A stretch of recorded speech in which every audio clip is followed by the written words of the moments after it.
If you're going to read and take time away from scrolling on Instagram, there is one book that makes me laugh almost twice a page. Twice a page. Elizabeth Eve King, you are one of the funniest women I've ever met. Welcome to the show. Thank you so much. Thank you for having me and everything. Everything. Everything. Well, no, everything. You're just a welcoming, wonderful person. So A thanks. woman of words. Everything, girl. Yeah, Okay. everything. Everything.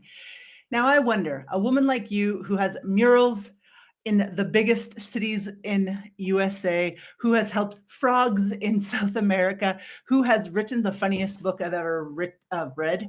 Why would you move to Barcelona away from beautiful California where things are happening and shaking and moving and publishing? Well, things are happening in publishing here. Well, not maybe not publishing as much, but things are definitely happening here. And Barcelona. I mean, who wouldn't want to be in Barcelona? That's the California. dream. Yes, and the states has a few problems maybe now. Well, they're going to be. Wait, hey, I haven't thought about that. Do you think more Europe? You think more Americans are going to move to Europe Oh since? yeah, I think they're probably and Canada maybe. Of course, they're trying to get Canada the what 51st state or something. We didn't So even learn any of them, so that's going to be a surprise to us. We're like, how many are there? All we know is there's New York and Washington and California and Florida. Like I only knew there was four my entire life until I went to Europe and realized, wow, that's a big place underneath us.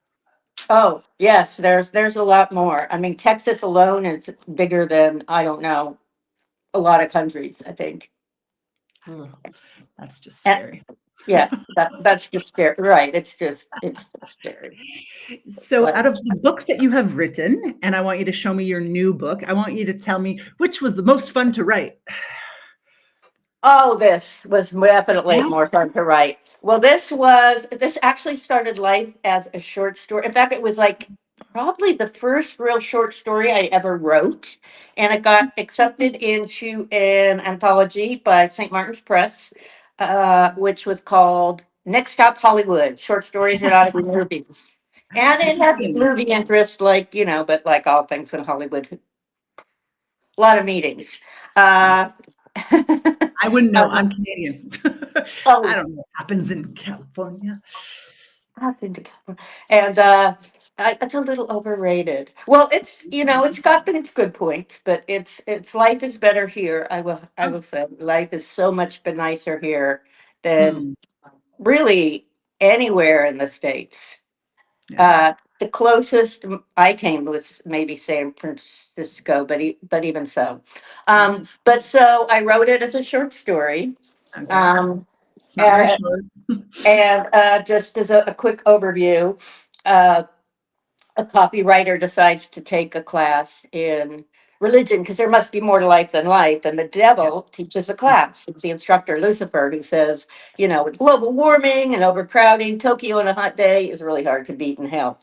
Yeah. And so if you write me a Zagat guide, which is kind of like a guidebook for those who don't know it, which has 5-star ratings, if you write me one for Yeah. each afterlife, like how Yeah. do you get into this heaven once you're in, what's food, accommodations, music, sex life, all that Yeah. stuff, Yeah. uh, you can go back and forth. I don't want your soul. I got too many souls. Used to be Wow. every Tom, Dick, and Harry. Now it's every Tom, Dick, and Mohammed.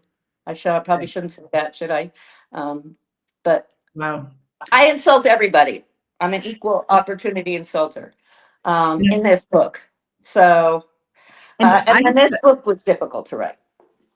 well, oh, let's talk. Okay, speaking of Easier. God, it kind of relates to the next one. So tell me about God and monsters, and then I have a question about God.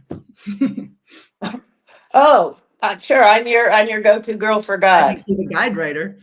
I'm your God Friday or whatever. Like Girl Friday. I don't know if that worked. Gods and Monsters. Well, this was an interesting book because usually when I write a novel, especially even a short story, but a novel, I have an idea of, well, the end. you need the end and the beginning and the middle to take care of itself, I always say. But with this one, I had no idea about anything. I just started writing one day, and it's my longest book too. So I wrote, and it's all these different stories that patch together, and then things show you go back and you have to write, connect. And then I was freaking out, and I took it apart and I put it together, and I separated into three parts, and I put them all, it was just like I was freaking. And it's kind of weird because I was living in a little town in Mexico, San Miguel de Allende, which is a magic town, one of those they classify them. Government actually has like 42 or 3 classified magic towns.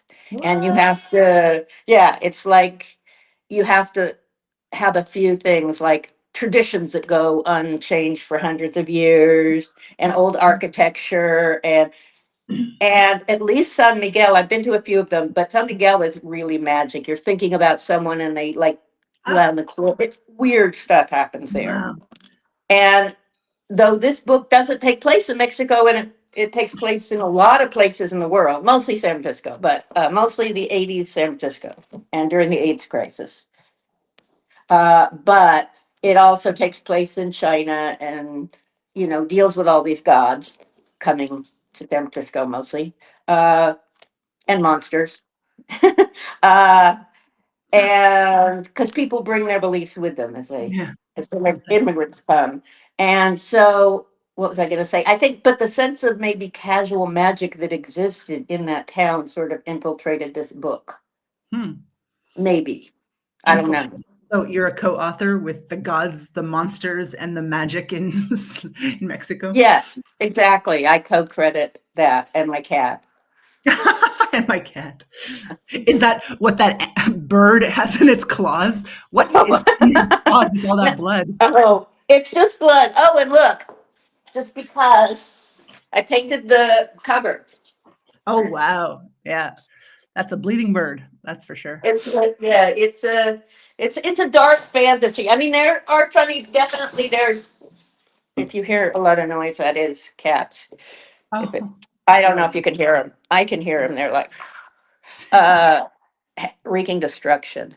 Um, I saw somebody in the comments. So, what was I going to say? Something about cats and destruction and That one. painting. I had to film myself painting it so Uh, we could prove it was an AI that painted it. mm. As if Just- AI could do better than E.E. King. Por favor. Oh, thank you. How rude to assume. I've seen Elizabeth's paintings at her house, and stunning. Some people. Okay, so I was talking to one of my coach buddies. Yes, lots of love to you and your artist self. And he's saying, yeah, well, my shaman. Is it my shaman? I don't think I'm allowed to possess him. But the shaman I went to 3 weeks ago, he says, some of us have a couple talents and some of us have lots and some just have one. And Mrs. King, you excel in all of the creative things. I've never seen you like do live body painting, but I bet you know how to do that too. I bet you know how to like pull poems right out of your, what. I bet you know how to speak beautifully as a keynote speaker at our event at the women's retreat. Am I right? Is creativity just a part of you and it's one skill, or do you call it different skills? Huh. Wow, that's a really interesting question. Hmm. Yeah, it is just a part. I mean, I worked really hard at learning to paint and also writing, of Mm. course. So but yeah, just the creativity is just, I make a mask or I do body painting, yeah. But it's really just a 3D canvas that moves when you don't want it to, maybe. Stop sneezing. And and biology. I like biology. Yeah. Science, I like science, yeah. So And she's smart too. Okay. So but she speaking of, doesn't do math. she doesn't do math. We don't need women like you to do math, right? I hope not, because if we do, we're in real trouble. Is that why the world's going to shit? Because I think we're not, so. as creative women, aren't doing enough math. I don't. Maybe, I, maybe. we don't know why it's going to shit. There's some hints, and there's some hints in your book about what religion has done. So my question is, well, I'm a scaredy cat. I am like 8,000 feet taller than Elizabeth is, for those of you watching who know how tiny she is. Uh, and I'm scared because I don't want people not to like me. I don't want to offend people. Oh, I do like offending people, but I pretend I don't want to. And I'm Canadian. You Americans know us Canadians. We want everyone to like us, and we're just pathetic people pleasers, right? How could you, how did you get the courage to kind of insult most religions or make poke fun at most religions? Weren't you afraid that some Arab from Saudi's going to come over here and hurt you? Do you not fear that? Well, the Arab thing was a little, because like I was on there's a one interview, I think I have it on my website, Connie Martin Talks Books. I love this woman. Um, but after we were done with the Dirk interview, she said, I hope the studio doesn't get bombed. But so, Yeah. but yeah, I have to admit, because I do want people to like me, actually, on a personal Looking at level, you. usually. But thank you. But I have an unconscious streak to me too. I tend to Mm, do things and then realize, oh, that was, I look back on things and I'm like, wow, that was, and I don't know that I say this book. I was brought up in a non-religious household. My mm, father was a writer and very skeptical. So I sort of grew up outside of religion, looking in a little bit. I tried, when I was a kid, and yeah, it didn't. I don't think I liked the socks. So, like if you were in certain countries, like you wouldn't want them to know you wrote this book. I did Yes. my TEDx talk, which you helped coach me for, and you helped me with the timings, and I nailed it. And everyone in Pakistan, well, everyone in the audience thought I was so funny. And they started the TEDx talk in Islamabad with a quote from the Quran. And then they translated it into English, which was essentially, may infidels be punished and go to hell. May Israel go to hell. That's how they started a TEDx talk. And I was like, oh shit, I'm an infidel. I better not say anything in the speech to condemn me, condone me. I don't know what the word is even. I'm not a writer. I, and in the audience there, I tell people that I'm married because a 42-year-old woman who's not married without children is hangable, right? In their eyes. Not really. Any Muslims listening, I love you. I know you don't hang single women, no problem. But the social questions, right? I have a lot of fans over there. Oh, and I see I'm like, I don't want to insult them whatsoever because I'm scared. And you are not scared. Where do you get this courage from in this tiny little fighter body of yours? Well, I don't know that courage is necessarily No. size. I mean, some of the Yeah. fiercest animals in the world are very Yeah. small. But yeah, I think I have an unconscious streak to me, though, seriously, where I think something, and then of course, so I got the idea for the book, and I did realize, I guess, obviously you have to realize it's insulting to a lot of things. I mean, and in fact, there's a review that says not to the easily offended. Exactly. Uh, Yeah. and Which was weekly. so if you're super religious, I'm sure you won't like this book. Well, not sure, but probably you won't. Right? I mean, you'll probably be offended. Uh, but how did I get the courage? I don't know. I really don't like lying. And that's certainly how I kind of feel. I mean, I feel like if you're an outsider and you're looking at all the religions evenly, you're like, wow, they seem really silly. And then I mean, I was an art and science director for a nonprofit in LA for like 17 years. My boss was a nun, Sister Diane Donahue. She was a wonderful woman. I don't, you can be great and have silly beliefs, in my opinion, but Hmm. Hmm. you can also, it's not that you could, I mean, it used to be that way. Now, and it's certainly in the US, things are so divided. I mean, it's like, wow, you can't get along. But yes, I do. I mean, part of me kind of was like, ooh, maybe some religion will really condemn me. And because I did Yeah. some talks in Utah, I was like, maybe the Mormons will protest against me and then I'll get famous. but Publicity but is good publicity. but I didn't really want a jihad or anything out on me. You know, as I listen to some of my boyfriend to the Muslims listening, my husband, who I don't have sex with, who I live with, right? Because that would be an infidel decision, and then no one will watch my TEDx. He's listening to like this guru from India, and he's just like, oh, the religions, like, and he's criticizing religions. And I thought, how does he dare do it? Because I really, your friend here, Oh Enema? No, it can't be Enema. Must be Amina. no, Amina, yes. Hey, Amina you are. says She says very, you're over scared. And thank you and for joining us, by the way. and that's an interesting thing because most humans, feel free to type again, are over scared. We're over scared of offending. We're over scared of saying anything political. We're over scared of offending anyone with power. And so we do almost nothing. And we end up very, very cookie cutter boring. And most people on LinkedIn are uber boring. Most people whose speeches I go to are so forgettable because they're just trying not to offend anyone. And you have literally, and Louisa, all right, here on top of me, she did the world champion of public speaking. And can I tell you what she said? Did I tell you what she said before? Do you remember?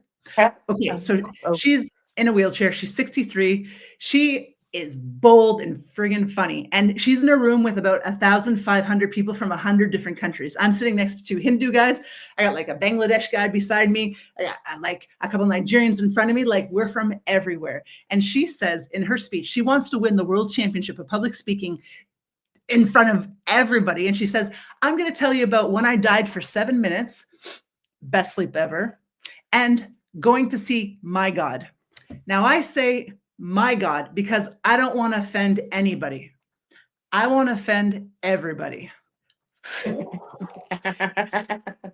Right? That takes guts to say that. It takes guts to be authentic and use humor. And you two, which is why I'm so happy that we're doing this retreat in Barcelona, you two are my stars because you are the women I want to become. And Oh, yeah. you. That's so sweet of you. You're just, I mean, to me, you have a lot of fearlessness that you don't realize. Wait, she said, I agree with you. She said it's not about faith, but institutionalized religion and No, dogmas. no. And Elizabeth, that's you were so just in the true. middle of complimenting me. Oh. Let's go back to that. I was like, you don't realize it, but you are. I mean, so many people would find you so fearless. You get up, you stand in front of people, Do you I stand? expose yourself. You always expose your weaknesses. In fact, you need to think about how you're this a strong woman who's a go-getter. You're arranging this amazing retreat in Barcelona. I mean, really, check out the website because it's like I want to do all these things. And the closest there, anybody out there who is listening, who has been to the writers' retreat in San Miguel de Allende, which has really got a lot of fun.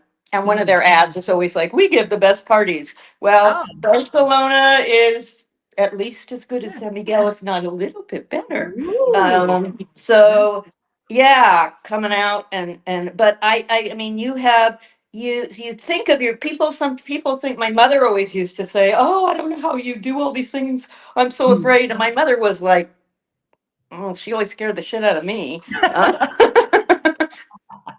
I Maybe mean, that's why you turned up where you she are. was a woman who would just say things, and there was truth in them too. So they were funny and true, and would cut you to the core, and you would never forget them. And that was 20 years of therapy. And I'm grateful to her now for all of that. That made me write these books. Yeah. Yes, exactly. So that leads to a question. Were you born really creative? Were you like drawing inside the womb on the walls like a cave inside of your mother before you came out? Or did you have to be developed? And how did you go to a private school? Because how did the American school system not chop the crap out of the creativity out of you? That's wow, what a great, well, first of all, drawing, I never heard anybody do that cave drawing in the womb. And that's a great, I mean, I might just steal that, lady, Oh, because that, great. what a great image. But I really think I probably was. My father was a writer and very creative, and both my parents also, did some drawing and painting. Not, my mother was a piano teacher, and so pianist. And so, I grew up in a very creative household. In fact, the science part of me is the part that was in my house, not as excited. And if I'd been into uh, sports, that would have not been cool, probably. Yeah. Luckily, that wasn't a problem for me. But I was always the smallest. And then they skipped me, so I was even smaller in my class. So, that wasn't good Oh, for you're sport. a small, smart girl. Just get skipped Yeah. ahead. Yeah, not knowing any math or any sports. Oh my gosh. So, uh, so yeah, I always drew a lot, and I wrote, and I used to write a lot of sonnets. I don't know why. And then I got into dance. I was really Wow. into ballet, but I was always still drawing and stuff. While doing And ballet, standing ovation for this woman. yeah, not so yeah, so I moved to San Francisco when I was 16 to study with San Francisco Ballet, actually. Oh, wow. And Really? did that for a while, and then got sort of more into theater and improv and comedy, and which are like these two worlds that don't really go together. And Theater. then Which two worlds? Ballet and all that, you mean? ballet and comedy are like pretty Oh, opposite, I would say, because ballerinas don't like to read or think, or it's something they take pride in. It's something that was never me, but I did want that. I don't know. Like, I think it's sort of maybe it's an unattainable perfection that people like. The ballet is sort of like, ouch. yeah. Yeah, I get that. But so yeah, so that, and then I got really into art, and then eventually I started getting more into science and then writing, all that stuff. But yeah, I think, and there's always some place it comes out, and I like gardening and raising Yeah, animals. are those real plants behind you? Oh, those are real plants behind me, They and look you pretty should green. see. Oh, you want to see my? Oh, I can show you. Wait, hold on. I'm gonna go. Little A tour. tour of the house of E. King with No, her it's new a tour release of the book. deck. Let's see, Barcelona. Oh, can you Okay, see this? I These are can. carnivorous plants. Oh, cool. Wow, Plants. that's a lot of carnivorous plants. Well, they are not all carnivores. This one is. Oh, okay. These are, but these aren't. And then birds. And then Barcelona. Barcelona, cloudy. Guys, it's never cloudy. Don't believe It's her. this is the only cloudy day, and when you come here, it's going to be so beautiful. Exactly. Guaranteed. So I ran a conference in October and 38 people came from 13 different countries and I had a beach party. I had 100 people signed up to come to the beach party and then only 15 of them came plus my own conference people because it was going to rain. And it never rains in Barcelona. That's why you can always plan a beach party here. You can plan a wedding any day of the year and pretty much have sunshine. And then it actually didn't rain, but everyone was scaredy cats, so they didn't come to the party. So more chips for me. More trips to you. Well, that's plenty for 100 people at a beach party. Is a lot of people. Yeah, I'm glad 18 they didn't all people. come. Yeah, I would need some help. But yeah. So yeah, it's though I went to a wedding at the top of the mountain here, Activiado. and it did rain. Like who one Oh, day it rained and Barcelona, but even so, it rarely rains horribly where you're just like it usually yeah. comes and goes, and The everybody rain in needs a little Spain. rain. What is You it? The know, rain in Spain falls evenly over the plains. no, You American kids learn that. What is it? the rain in Spain stays mainly in the plain. The rain in Spain stays mainly in the plain. Like airplane or in the plains of fields? Actually, it must be in the planes, but when you said that, I realized I've always thought of an airplane. But you're right, it's on the plane. The rain and stain stays mainly in the plane. Yeah. We're I like, think she's well, got who's it. carrying right in the plane? Well, the British people, when they come over, they like bring it in their energy field. And then we're like at the border. No, thank you. Hey, now we want to visit them. We have to get like an electronic transit card. Do you know that? No. Yeah, that's new. Like Oh, everyone who's not British has to get one of these. I'm like, oh, and it costs 10 euros. Well, I guess well, still. I guess we're going to be coming to sunny Barcelona. Yeah, where it doesn't cost any. I don't know how much it costs. How much does it cost to come here with a visa? I don't know. Well, I think if you it's free come for with America.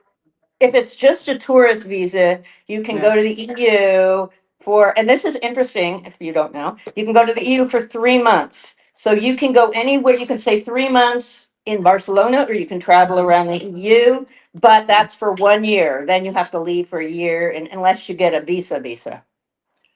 And there are different kinds of visas, but those are a real pain to get.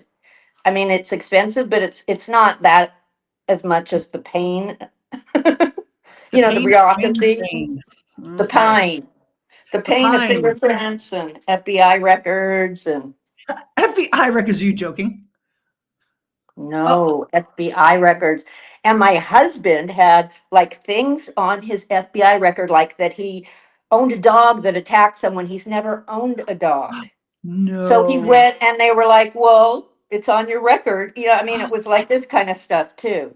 What? That's a conspiracy. They just put invisible dogs on some innocent people's profiles randomly, Yeah, he had a couple of things on his profile that just weren't true at all. And I had nothing on mine, despite not all despite writing this. this book. And like I have written a number of stories that are, you could say people had said, you're going to be on a list. You're like, I hope it's the International Book Award list, but I don't think that's Really? what they were referring to, huh? Right. No, they weren't. Well, there's a press I have worked with called, well, they're called B Cubed, but they do a lot of things. They came out during the first Trump administration and they do a lot of books called like alternative theologies, alternative truths was their first, for obvious. Ooh, that's good because we all have our own truth and alternative truth. Oh, that's very intriguing. Me But likey. there was I think I want to say Kellyanne Conway was a press secretary, though, but she Mhm. said alternative truth was because Trump was saying lies, and she's like, no, it's an alternative truth. Hmm. And it's like, wow, we have really entered 1984. Alternative truth. If there are 100, am I right that you really research these religions and what you write about them is accurate information? It's 100% accurate. And in fact, though, it's not. Even though I think I say it in the foreword, but people don't read. I don't read forward. But if you read the book, there's a review. Well, you can't see it, okay? But Oh, I there's can. little things. Oh, you can. Oh, I wow, you have. can. Super eyes. Oh yeah, that's good Wow. text. So there's things. If you read these, the reviews themselves. They're little things in italics. Some of the prints italics. Those are or Dirk, the guy who's writing Yeah, them. His which I think is great. sarcastic comments are Yeah, in those are the italics. funniest parts of the whole book. My God, because it's But you. all that other stuff is true. Because when Dirk talks, I just feel like it's you. Is he you? Well, you know what? He's a combination. Well, the parts were in the reviews. Yeah, He's me. yeah. Outside of the reviews, he was No, probably a he's little boring. more based on, in some ways, my husband, who was in advertising. Sorry, Not what were you? What did you say? I said he's boring. Well, I wouldn't No, say, your husband. but oh yeah, no. Dirk he's a jerky everyman who's completely clueless, and so I'm not. He's kind of, I'm a. Well, I wouldn't say I'm more like Angelica in the book, but She's she cool. she she's cool. Yeah, we all want to be Angelica, don't we? Yeah, she's Uh, cool. She eats a but lot. what? And she eats a lot and she looks great. Not that I can see Yeah, her, but I she eats imagine she. nonstop, and she always and she looks amazing.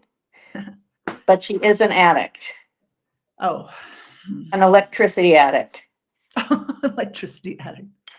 She's just yes, That's funny. and So, he knows that when she comes home and he finds her, gnawing on the toaster in the bathtub, you know, it's all downhill from there.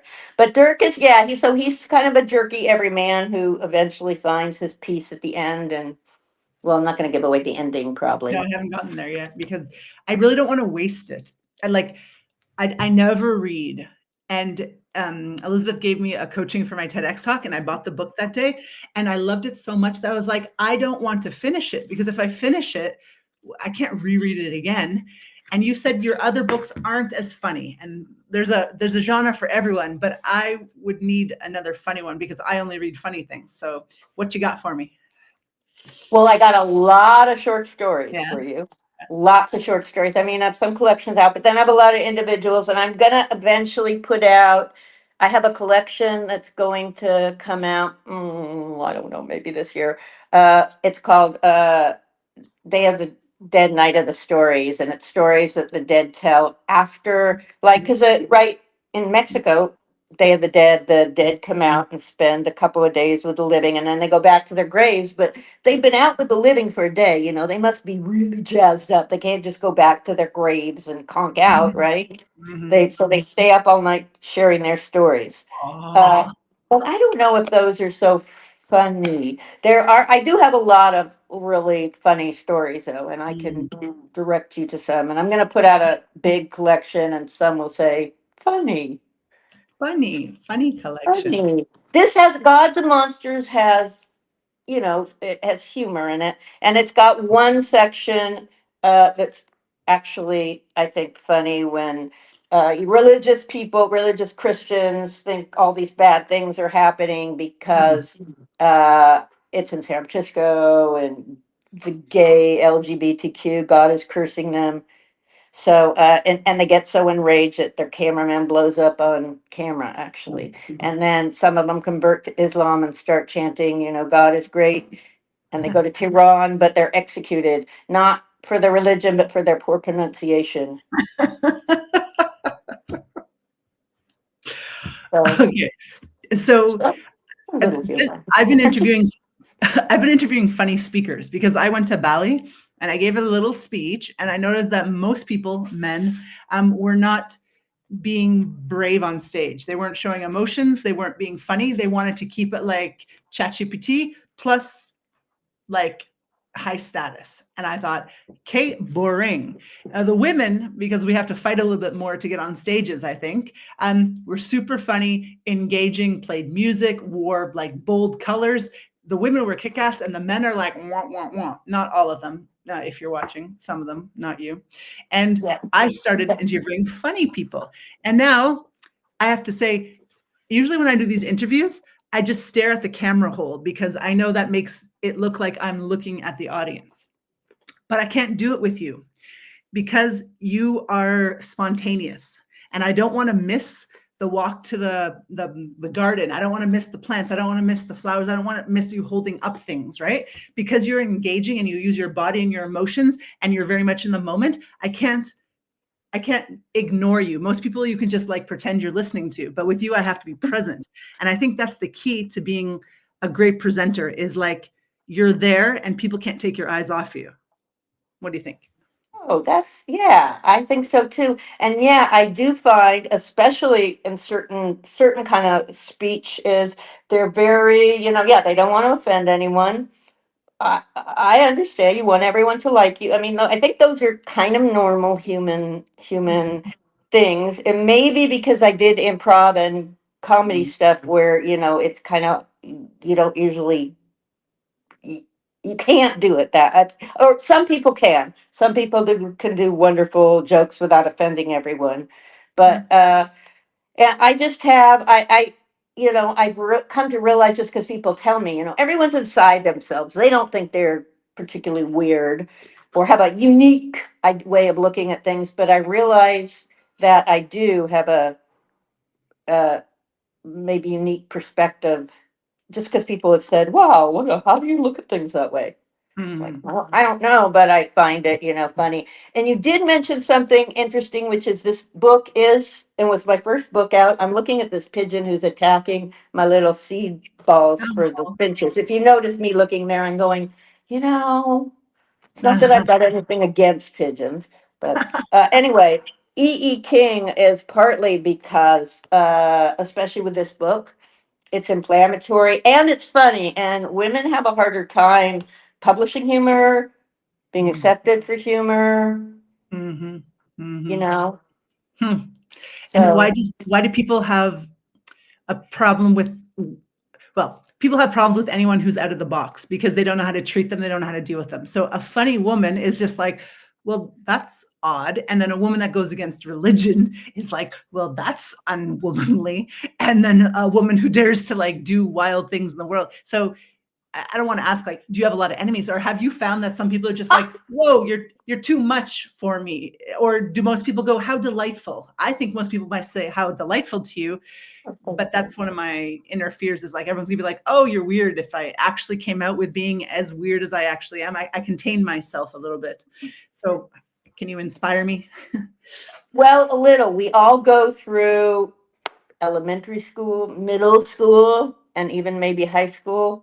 And it certainly middle school, I think, is a time everybody wants to. You're really want to be accepted. It's very hard to be accepted. It's very hard not to. I mean, unless you're, Miss Popularity, cheerleader type, which some of us aren't.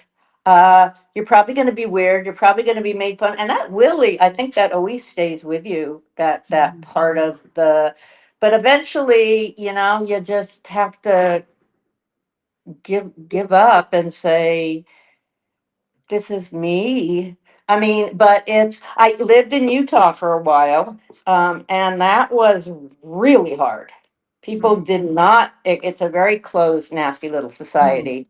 It's all very fake niceness, Yeah. and sometimes like blatantly nastiness, the kind of stuff I've only seen in middle school. Oh, yeah. Yeah, I guess it's all that religion. I just sound like a horse. I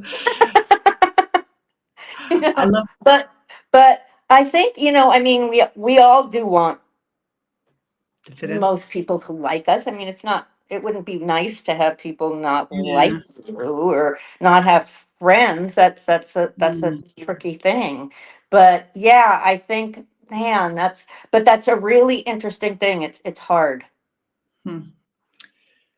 Women must be womanly, not strong, not minute, not smart, not freely engaging in life, and definitely not freaking funny.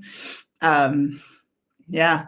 So Yeah. it's almost like funny, strong, independent, smart women. We're against the patriarchy, and they don't like that. Huh? Who would have thought? Who would have thought it? Oh, there's some really interesting books, biology books. Well, my favorite, and my cat's named after the Hmm. author. Well, the author's pseudonym, Dr. Tatiana, Sex Advice to All Creation. Hmm. It was written by Olivia Judson, who's evolutionary biology, and she talks about how a lot of biology we have wrong because it was written by men and men in the Victorian period and men who, and so they had their own slant when they looked at things, or they didn't do the research long enough, or so it Hmm. all became this male Hmm. centric thing. Hmm. And then there's another book recently out by Lucy Cook, who's an Australia, a fearless Australian. Talk about fearless, man. Yeah. Uh, and her book is called Bitch, and it's about the female of the species and how we were involved, how we directed evolution, All and right. that has been just and the world, it seems like, is now, as it makes these shifts, is shifting very scarily right, and very, women should be here, and Hmm. Hmm. maybe, you shouldn't have alternate sexualities or whatever, Hmm. certainly in the US. Not that I want to talk about politics. Hmm. Yeah. Yeah. But you can't be unfortunately it is existing out there. And the shutting your eyes to just science is very strange to me when it's so evidently in your face, like global warming, global or climate change, I should say, Yeah. more accurately. Well, back to the thing of we humans don't want to not be popular or not liked, because then we die alone in social isolation or we're burned at the stake. We have to be with a group to survive until Canada was born, and you don't really need people because you have Social Security and something called free healthcare, just for you Americans out there. And it's like just wanting to fit in. So, and then if the religion that I have makes me feel safe, well, why would I even question that? If the lifestyle that I have makes me not have to sleep under a bridge, but I have to swallow my pride every second day, well, I'd rather feel safe. So it's like, I think the fear of dying is so strong that we'll almost deal with anything suffering in the lifetime because we don't want to go to eternal hell. And there's hell in like almost every religion that you wrote about. And once you lose the fear, I went to a shaman 3 weeks ago. Shaman, he's quite the man. Shabang, he told me about a book. Oh my God, wait, let me show you the book. This is like the most interesting. It's channeled by an extraterrestrial that's been here since the beginning of time, before everything. And it's written, it's just so fascinating. And I've lost all fear of death because, well, the book says, well, blah, blah, blah, no need to fear it. You're pretty much dead every time you sleep. That's pretty much what being dead is like. You go somewhere else and you don't have a body. And it's like, if we weren't afraid of death, we would probably not be such terrible people. Like, who the hell cares what like a woman in Ireland does with her baby? Like, why do we care so much about that if we're not so afraid of like punishment? I don't know what's so wrong with humans, because, and I don't know how to fix it, and I don't know anything. I just think death is what makes most people pretty terrible. Well, yeah, I think the fear of death, I mean, I think that's obviously what religion, well, not obviously what religions are born out of. And that's why some religions, to me, well, Judaism, and by nationality or whatever you call it, ethnic group, Wait, by is that the religion of Judy? what? Oh God, that's pretty funny. I Yeah, think Judy's religion. They don't really I'm seem clear on whether there's an afterlife or not. I thought, and I was like, that's the whole point, right? Why would you believe all this stuff if you didn't sure there's some good afterlife you're going to, or a bad those afterlife? sideburns are pretty damn annoying. If you're not getting an afterlife, why the hell would you grow those? No. Right. But of course, that's only the Orthodox. I mean, just like in anything, Orthodoxes are always crazy. Orthodox, out of the box, kind of be like Orthodox in the orthodox, box. out of the box. I can just see like a fight in like Judaism heaven, where they're like, you know. Well, I Yeah. took way more time than I said I would take from you because I had so much fun. Thank you for not hanging up on me. Oh no, it's great to talk to you. It really, it's fun. Yeah. It's a lot of fun, and yeah, and it's interesting. Hmm. Interesting. So many interesting ideas, including cave painting in the womb. Can you imagine it? Finger painting. It'd have to be finger painting. They wouldn't be able to get any tools in there. No, finger painting definitely, but all the. I wonder what kind of viscosity amniotic fluid has. You probably get all kinds of great things. Ray Bradbury, who was my mentor, said he remembered being in the womb. How cool. And yeah, he had the most amazing memory. So, Best time ever. Womb time, right? womb time. Oh, probably. You just have to get fatter. You don't even have to chew, and you're just floating without gravity in a dark, beautiful, like mindful cave. And feeling loved from your mom. Man, take me back. Yeah, Take me back to the yeah. womb. We'll all go back to the womb. We'll One all go last back, thing, please. just dealing with fear of death, since that Yeah. is something obviously I can, and my mother, who is in-law, my mother-in-law, who's a devout Mormon, I think that's the thing that she, yes, uh, is most like, how can you not believe? Because aren't you just like going around like, I'm gonna die all the time? I mean, she doesn't say it that lucidly because, Yeah. it's okay. They won't watch the show. Where you But like read this book, but skip chapter 8. chapter 8. Yeah, my husband gave it to her. I can't believe it. And Oh she my was God. not that happy. I was like, why would you? Anyway, Uh, that's aside. They're But I'm just saying smart. a lot of the quantum physi- physicists would not like me for saying this, but a lot of quantum theory is really interesting that way. And there's some new research out there. Our brains are actually, and it's scientific research that deals with rats, and it's science. Okay, it's hard science. That our brains might actually be connected to the quantum universe, like birds do in some ways when they migrate. And so that perhaps, and that explains the whole afterlife. Yeah, I'm going to read that, but because I tell you, it gave me a lot of, like, it made me feel better. Yeah. It made me Well, feel like this is maybe just part of it, really. this is just part of it. If it, yeah. And maybe that's why religion is so popular still. Like I've been to many countries and just was in Pakistan where religion is very something.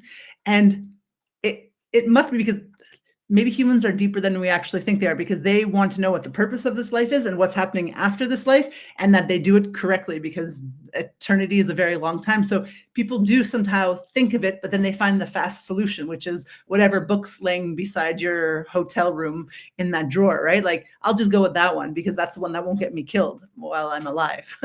It's like we don't think about it because we didn't have the right to think about it before a while ago, right? You had to be the popular religion or you were turned into Bangladesh and Pakistan, right? So I don't know. I wonder how long, if we look back in 100 years, like how long religion will last and what will happen to the religious, and like, will they change or does it have to be the next lifetime? You know, like I wonder if someone really orthodox could just switch out of it. And I wonder if there could be a whole, like, what's that called? When that guy, Dan Blink, or when everything switches. Oh, His book.